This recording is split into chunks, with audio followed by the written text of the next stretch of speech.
Hello student, आज से जो अपना टॉपिक है उस टॉपिक का नाम है सुप्रजनन।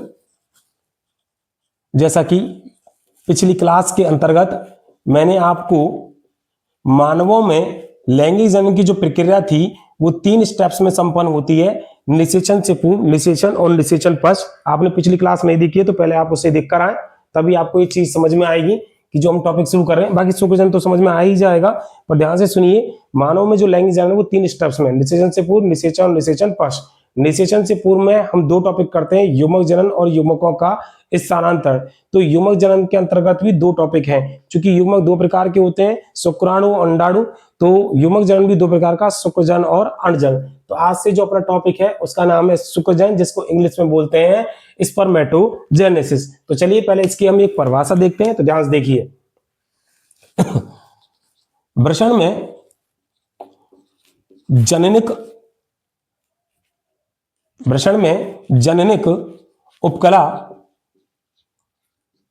उपकला, जिसको इंग्लिश में बोलते हैं जर्मिनल एपिथेलियम। अब आप सबको पता होना चाहिए जर्मिनल एपिथेलियम की जो परत है वो वृषण और अंडा से दोनों में पाई जाती है। तो वृषण में जननिक उपकला की द्विगुणित यानी कि डिप्लॉयड द्विगुणित पीजीसी कोशिका से, पीजीसी का फुल फॉर्म था प्रीमोर्डियल जर्म सेल,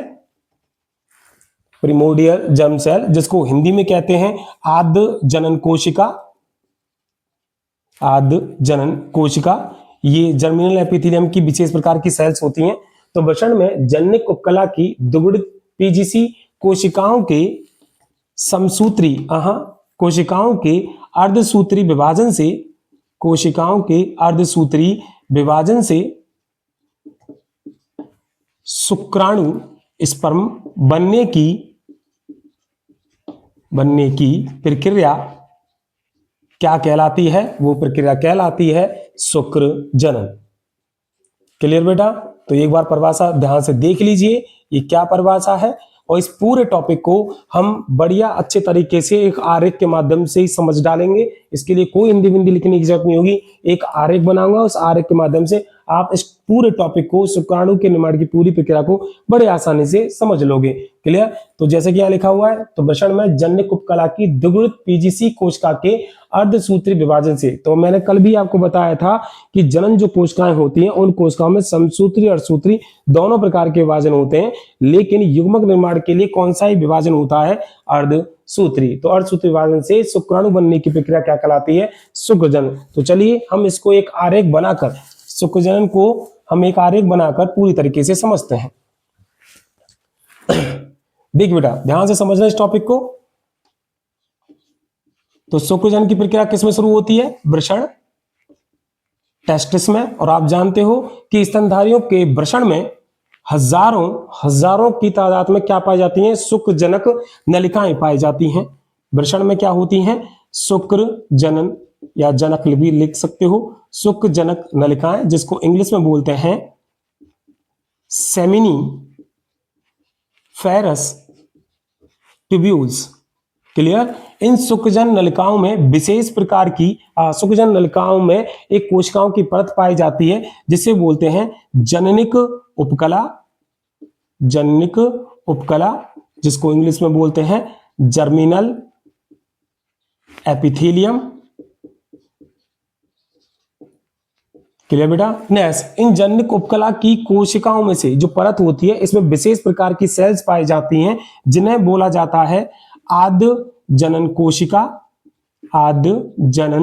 कोशिका, जिसको इंग्लिश में अभी मैंने कुछ देर पहले भी लिखा था primordial germ cell. Short form में आप इसको पीजीसी भी लिख सकते हो। क्लियर बेटा? तो ध्यान से फिर मैं बता दूं, जैसे कि आपने किया है वृषण की संरचना नहीं किया है तो उस वीडियो का जो लिंक है मैं इस वीडियो के डिस्क्रिप्शन बॉक्स में डाल दूंगा। आप एक बार वृषण की संरचना को जरूर देख लें। तो जब आपने वृषण की संरचना की थी तो वृषण की संरचना में आपने देखा था कि ये जो पालिकाएं, वृषण पालिकाएं पाई जाती हैं, वृषण पालिका में 2 से 3 क्या पाई जाती हैं? शुक्रजनक नलिकाएं। तो आपको याद हो तो टोटल वृषण पालिका 250 से करीबन 300 वृषण पालिकाएं होती हैं, जिनमें 2-2 3-3 क्या पाई जाती है, शुक्रजनक नलिकाएं। तो जैसा मैंने बोला स्तनधारियों के वृषण में हजारों शुक्रजनक नलिकाएं पाई जाती हैं। तो ये अंदर जो है वो क्या है, शुक्रजनक नलिकाएं हैं। और ये शुक्रजनक जो नलिकाएं होती हैं, अगर हम इनकी टीएस काटें तो आपको मैंने कुछ ऐसे ड्रॉ करवाया था, और इसमें शुक्रजनक नलिकाओं में जमीनल एपिथेलियम्स की लेयर पाई जाती है। और ये जमीनल एपिथेलियम की जो लेयर होती है, ये है जमीनल एपिथेलियम की लेयर। जमीनल एपिथेलियम की लेयर में ही कुछ विशेष प्रकार की कोशिकाएं पाई जाती हैं, जिन्हें कहा जाता है पीजीसी कोशिकाएं। क्लियर? बाकी टॉपिक आप वहां देखें एक बार वृषण की संरचना में जाके, और शुक्रजनन की प्रक्रिया को यहां समझें। तो यहां तक आपका हुआ, क्योंकि ये तो हम शुरू से ही करवाते हुए आ रहे हैं, तो ये तो आपको पता ही होना चाहिए, क्योंकि शुक्रजनन की प्रक्रिया यहां से स्टार्ट होगी। तो चलिए देखिए, आद्यजनन जो कोशिकाएं होती हैं, ये आद्यजनन की कोशिकाएं डायरेक्टली अर्धसूत्री विभाजन नहीं करती हैं। तो ये सबसे पहले जो विभाजन करती हैं वो कौन सी करती हैं, समसूत्री। बेटा ध्यान से चीजों को समझना, जब आद्यजनन कोशिकाएं समसूत्री विभाजन करती हैं तो ये क्यों है। तो मैं आपको एक चीज सिखा दूं, वैसे तो मैंने कई बार ये चीज सिखाई है, समसूत्री विभाजन केवल और केवल वृद्धि के लिए नहीं होता, वृद्धि तो है ही, बाकी समसूत्री विभाजन कई बार कोशिकाओं की संख्या बढ़ाने के लिए भी होता है, यानी कि गुणन के लिए। मान लो अगर 50 कोशिकाएं, 50 कोशिकाओं से हमें 1000 सेल्स बनानी है, तो 1000 सेल बनाने के लिए भी कौन सा विभाजन हो सकता है, समसूत्री। तब उसे बोलते हैं गुणन, यानी कि संख्या में बढ़ाना। तो जब आद्यजनन कोशिका यानी पीजीसी सेल समसूत्री विभाजन करती है, तो उससे जो कोशिका बनती है उसका नाम होता है स्पर्मेटोगोनिया। इसी को एक नाम और लिख रहा हूं मैं, स्पर्मेटोगोनियम। ध्यान से दोनों वर्ड देख लो, ये दोनों वर्ड जो हैं वो अलग अलग किताब में दोनों मिलते हैं।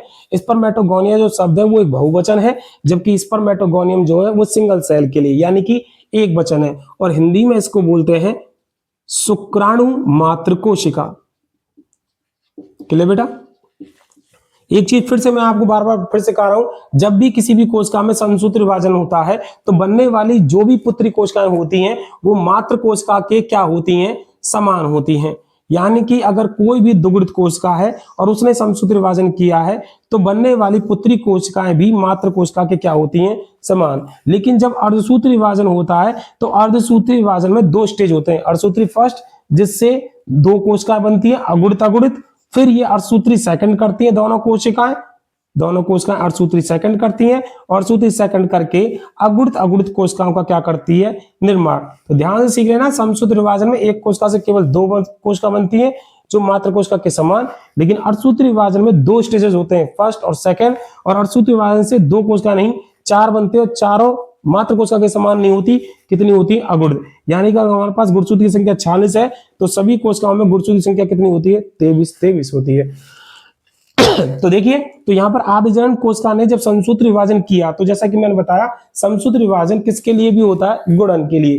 तो एक्चुअली में यहां पर आद्यजनन कोशिका के दौरान जब समसूत्री विभाजन हुआ था तो यहां पर कोशिकाओं की संख्या बढ़ाई गई, और बनने वाली कोशिकाओं का क्या नाम है, स्पर्मेटोगोनिया, और इस चीज को बोला गया है गुणन प्रावस्था।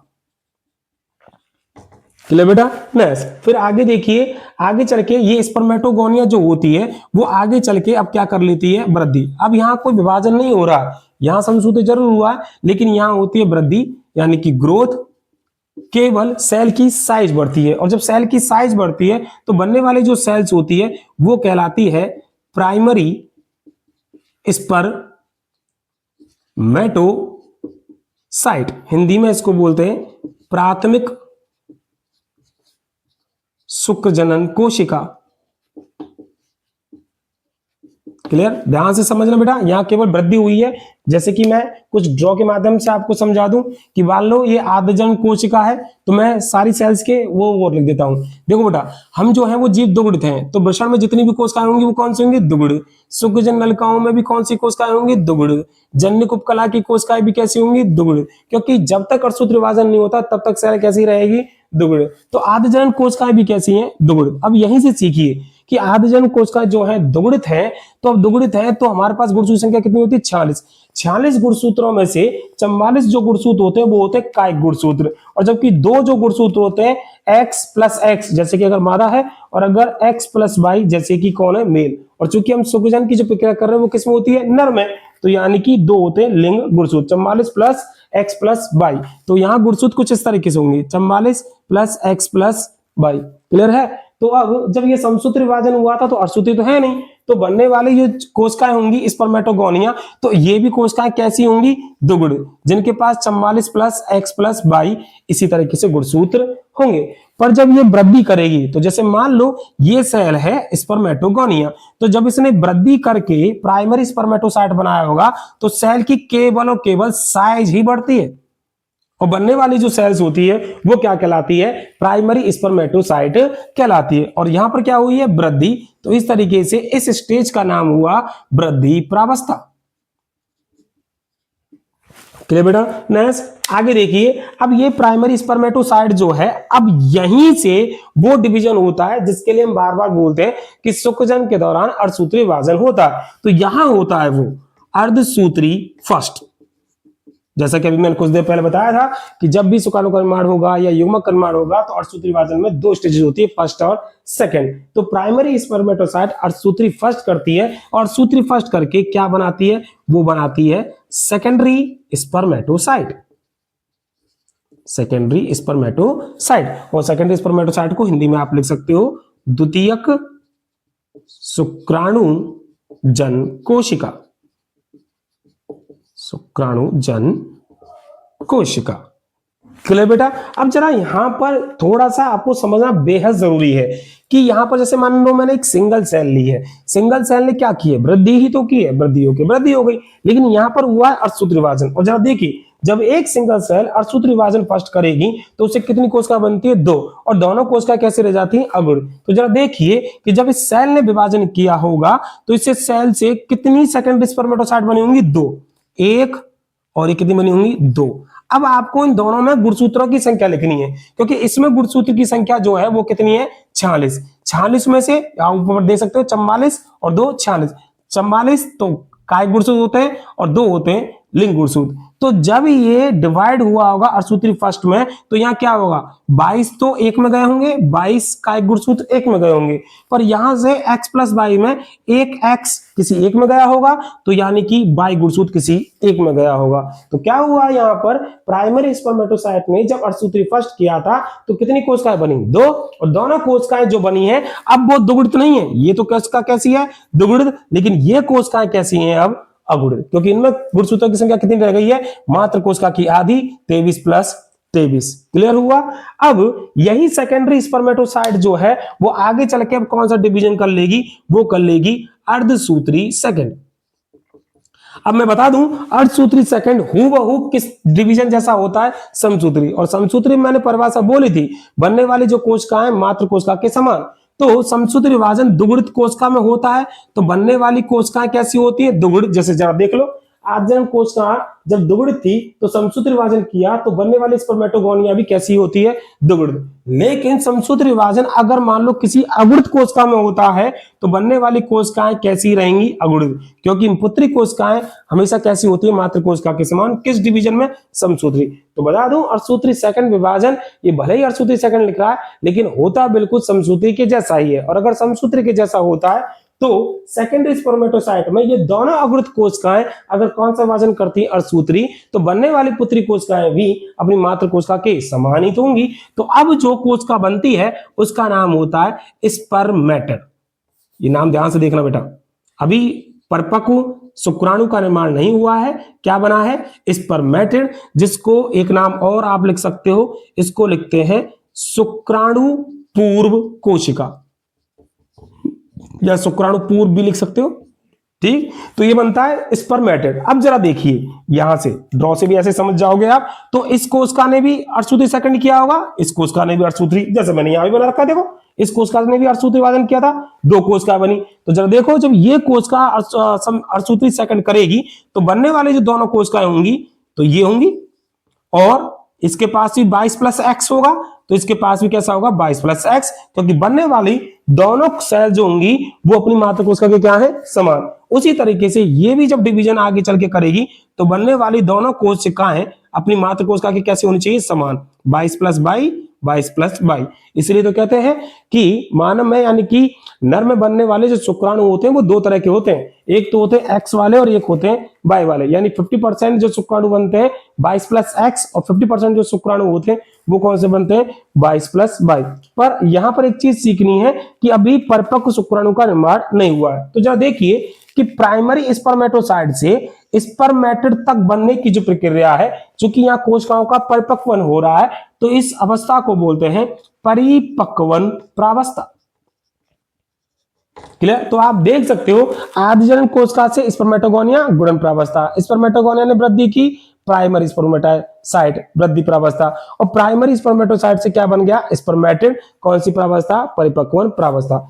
अब जब ये स्पर्मेटिड बनता है तो ये कैसे बनते हैं गोलाकार, जबकि शुक्राणु होते कैसे हैं वो गोलाकार शेप में नहीं होते। तो ध्यान से एक लाइन सीखोगे कि स्पर्मेटिड जो होते हैं वो होते हैं गोलाकार, अगमनशील और अकार्यशील। तो इनको हमें कार्यशील या गमनशील संरचना में परिवर्तित करना है। तो अब क्या होगा, अब जरा देखिए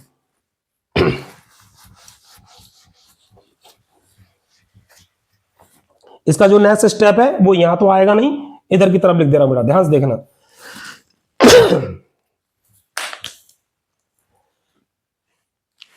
देखिए अब जो स्पर्मेटिड है अब वो क्या करेगा, तो स्पर्मेटिड जो है वो एक प्रक्रिया से गुजरेगा जिस प्रक्रिया का नाम होता है, ये प्रक्रिया का नाम तो मैं यहीं लिख दे रहा हूं, स्पर्मियोजेनेसिस। क्या नाम लिखा है स्पर्मियोजेनेसिस, या इसको हिंदी में ऐसे लिख सकते हो शुक्राणु पूर्व का विभेदीकरण। क्योंकि यहां जो बना था वो क्या बना था स्पर्मेटिड यानी कि शुक्राणु पूर्व कोशिका। तो शुक्राणु पूर्व कोशिका का अब हमें क्या करना है, हमें करना है उसका विभेदीकरण और क्या बनाना है उससे शुक्राणु। तो लास्ट में जो बन जाएगा वो क्या बन जाएगा बेटा शुक्राणु यानी कि स्पर्म। और जब स्पर्म बन जाएगा तो ये जो चारों गोलाकार संरचना है वो किस शेप में आ जाएंगी, इस शेप में, 1 2 3 और ये 4, और चारों की चारों कैसी होंगी अगोडित। क्लियर बेटा? ध्यान से फिर सीख लो, स्पर्मेटिड तक यहां तक जो परिपक्वन प्रावस्था थी वो यहां तक खत्म हो गई। जो शुक्राणु पूर्व कोशिका बनी है, इसका हिंदी में लिख रखा है शुक्राणु पूर्व कोशिका।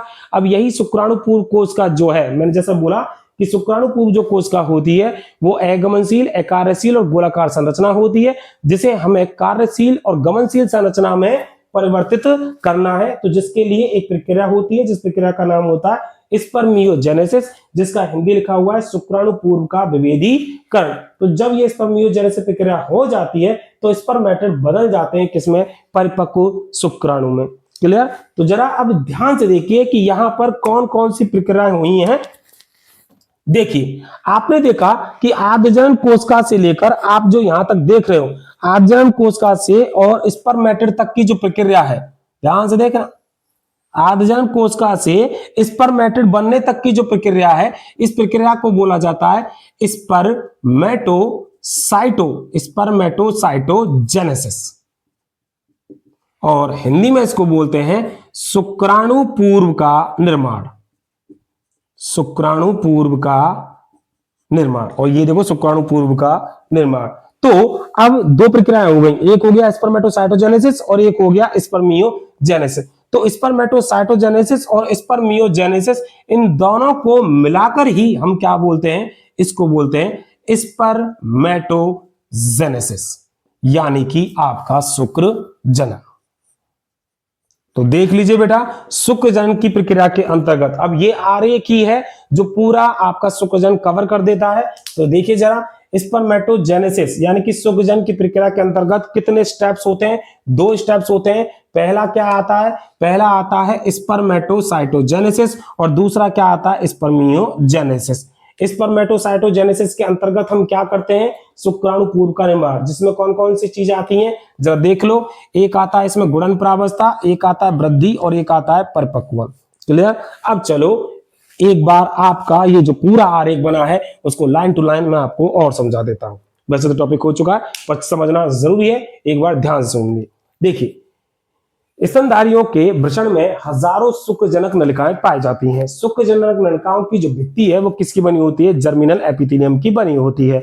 जर्मिनल एपिथेलियम में कुछ विशेष प्रकार की कोशिकाएं पाई जाती हैं जिन्हें पीजीसी सेल या आवर्जन कोशिकाएं कहते हैं। यही आवर्जन जो कोशिकाएं हैं वो शुक्राणु निर्माण में पार्टिसिपेट करती हैं या शुक्राणु का निर्माण करती हैं। क्लियर? नेक्स्ट, फिर उसके बाद फिर क्या लिखना है, यहां से यहां तक हो गया। उसके बाद लिखेंगे शुक्रजन की प्रक्रिया में दो पद होते हैं, दो स्टेप्स होते हैं। पहला होता है स्पर्मेटोसाइटोजेनेसिस और दूसरा होता है स्पर्मियोजेनेसिस। क्लियर? तो आज के लिए ध्यान सुनना बेटा, आज के लिए ये तो बहुत इजीली है, लेकिन ये स्पर्मियोजेनेसिस थोड़ा बड़ा टॉपिक है जो हम नेक्स्ट क्लास में करेंगे। पर समझ तो चुके हो कि स्पर्मियोजेनेसिस से किसका निर्माण होता है, शुक्राणु। चलो यहां देखो, स्पर्मेटोसाइटोजेनेसिस के अंतर्गत 3 स्टेप्स होते हैं। क्या निर्माण होता है स्पर्मेटोसाइटोजेनेसिस में? आवर्जन कोशिका से किसका निर्माण होता है, स्पर्मेटिड यानी कि शुक्राणु पूर्व का निर्माण होता है। इस दौरान 3 स्टेप्स होते हैं स्पर्मेटोसाइटोजेनेसिस में, गुणन प्रावस्था, वृद्धि प्रावस्था और परिपक्व प्रावस्था। एक एक को ढंग से समझो। गुणन प्रावस्था में क्या होता है, आवर्जन कोशिकाएं लगातार क्या करती हैं, समसूत्र विभाजन करती हैं और समसूत्र विभाजन करके किसका निर्माण करती हैं, स्पर्मेटोगोनिया, या सिंगुलर लिख सकते हो स्पर्मेटोगोनियम, हिंदी में शुक्राणु मात्र कोशिका। केवल यही होता है, बस यहाँ डिवीजन जरूर होता है। नेक्स्ट, दूसरा आता है वृद्धि प्रावस्था। वृद्धि प्रावस्था के दौरान कोई भी विभाजन नहीं होता, ना समसूत्री ना अर्धसूत्री, केवल स्पर्मेटोगोनिया जो है वो साइज में वृद्धि करती है और वृद्धि करके क्या बनाती है, प्राइमरी स्पर्मेटोसाइट बनाती है। क्लियर? नेक्स्ट, फिर आता है परिपक्वन प्रावस्था। तीसरे स्टेज परिपक्वन प्रावस्था में क्या होता है कि प्राइमरी स्पर्मेटोसाइट जो होती है प्रथम अर्धसूत्री विभाजन करके 2 सेकेंडरी स्पर्मेटोसाइट का निर्माण करती है और दोनों बनने वाली जो सेकेंडरी स्पर्मेटोसाइट है वो कैसी रह जाती है, मात्र कोशिका से आधी यानी कि अगुणित रह जाती है। या फिर ऐसा भी लिख सकते हो, द्विगुणित प्राइमरी स्पर्मेटोसाइट से अर्धसूत्री विभाजन द्वारा 2 अगुणित सेकेंडरी स्पर्मेटोसाइट का निर्माण होता है और फिर यही दोनों सेकेंडरी स्पर्मेटोसाइट अर्धसूत्री विभाजन करके अपने अपने तरफ की 2 अगुणित सेल्स का यानी कि स्पर्मेटिड का निर्माण कर लेती हैं। कहने का मीनिंग, एक प्राइमरी स्पर्मेटोसाइट से अर्धसूत्री विभाजन द्वारा 4 स्पर्मेटिड का निर्माण होता है। बनने वाले स्पर्मेटिड कैसे होते हैं, गोलाकार, अगमनशील और अकार्यशील संरचना होती है। क्लियर? तो ये होता है स्पर्मेटोसाइटोजेनेसिस के अंतर्गत। क्लियर? और फिर आता है दूसरा टॉपिक जिसका नाम है स्पर्मियोजेनेसिस। इस टॉपिक को हम डिटेल में कल यानी कि नेक्स्ट क्लास में करेंगे। आज की क्लास में शुक्रजनन में आपने ये सीख लिया है स्पर्मेटोसाइटोजेनेसिस और दूसरा है अब स्पर्मियोजेनेसिस। वैसे तो इस टॉपिक के अंतर्गत हम क्या समझने वाले, थोड़ा सा देख लीजिए। स्पर्मियोजेनेसिस में हम क्या करेंगे, स्पर्मेटिड से हम किसके निर्माण की प्रक्रिया को समझते हैं, शुक्राणु के निर्माण की प्रक्रिया को समझते हैं। यानी कि जो गोलाकार संरचना है उससे हम एक गतिशील या गमनशील संरचना का निर्माण करते हैं जिसे क्या कहते हैं, शुक्राणु। तो ये टॉपिक हम कल करेंगे यानी कि नेक्स्ट क्लास में स्पर्मियोजेनेसिस। पर आज की क्लास में एक चीज और आपको मैं सिखा दे रहा हूं और वो चीज क्या है वो समझना जरूरी है। कई बार आपको नीट में या 12th में ही एक क्वेश्चन आता है और क्वेश्चन क्या आता है, ध्यान सुनना। मैं यहां पर क्वेश्चन लिख रहा हूं ध्यान से। 20 प्राइमरी स्पर्मेटोसाइट से 20 प्राइमरी स्पर्मेटोसाइट से कुल कितने शुक्राणुओं का निर्माण होगा, कुल कितने शुक्राणुओं का निर्माण होगा। तो जब देखिए, अगर मैं बोल रहा हूं 20 प्राइमरी स्पर्मेटोसाइट है तो 20 प्राइमरी स्पर्मेटोसाइट जब अर्धसूत्री विभाजन करेंगे तो 20 से कितनी सेल्स बन जाएंगी, 40। पहले तो 20 से कितनी बनेंगी, फर्स्ट अर्धसूत्री विभाजन होगा तो कितनी बनेंगी, 40। बस इतना जरूर समझना है कि ये 20 सेल जो है वो कैसी है, द्विगुणित, और ये 40 सेल है जो कैसी बनी है, अगुणित। फिर यही 40 सेल जो है वो अर्धसूत्री सेकंड करती हैं और अर्धसूत्री सेकंड करके फिर डबल और हो जाती हैं। तो 40 से ये कितनी हो जाएंगी, 80 सेल्स हो जाएंगी, यानी कि 80 शुक्राणु का निर्माण होगा। तो ऐसा भी क्वेश्चन आता है। इसके अलावा एक क्वेश्चन ऐसा और आ जाता है कि बच्चे कंफ्यूज हो जाते हैं। कैसे? कई बार क्वेश्चन या प्राइमरी की जगह वो क्या लिख देते हैं, सेकेंडरी लिख देते हैं, और अगर उन्होंने द्वितीयक यानी सेकेंडरी लिख दिया तो दिक्कत हो जाएगी। तो जैसा बोला कि 20 सेकेंडरी स्पर्मेटोसाइट से, तो मुझे बताइए अगर टोटल 20 सेल हैं तो एक सेल से कितनी बनती है, 2। तो 20 सेल से कितनी ही सेल्स बनेंगी, 40 ही तो बनेंगी। तो तब शुक्राणु की संख्या कितनी होगी, 40 शुक्राणु की संख्या होगी। क्लियर बेटा? अगर वो प्राइमरी देता है तो 2 बार विभाजन करना है, अगर वो सेकेंडरी देता है तो केवल 1 बार करना है। एक क्वेश्चन और समझ लीजिए, मैं दोबारा और बोल देता हूं कि मान लो 100 प्राइमरी स्पर्मेटोसाइट दिया है, 100 प्राइमरी स्पर्मेटोसाइट दिया है, तब तो 100 से पहले कितना करना है, 200। फिर 200 से कितना हो जाएगा, 400, तब तो आएंगे 400 शुक्राणु। लेकिन अगर 100 सेकेंडरी स्पर्मेटोसाइट दे रखा है, सेकेंडरी स्पर्मेटोसाइट दे रखा है, तो 100 से कितनी ही बनेंगी, क्योंकि एक बार हो रहा है तो 100 से कितनी बनेंगी, 200 सेल्स ही बनेंगे। क्लियर बेटा? तो इस तरीके से शुक्र जनन के अंतर्गत 2 स्टेप्स होते हैं, स्पर्मेटोसाइटोजेनेसिस जिसको हिंदी में बोलते हैं शुक्राणु पूर्व का निर्माण, दूसरा होता है स्पर्मियोजेनेसिस जिसका हिंदी में बोलते हैं शुक्राणु पूर्व का विभेदीकरण। और आज की क्लास में वैसे तो मैंने दोनों टॉपिक कवर कर दिए, पर स्पर्मियोजेनेसिस थोड़ा बड़ा टॉपिक है जिसको अच्छे खासे तरीके से हम नेक्स्ट क्लास में समझेंगे।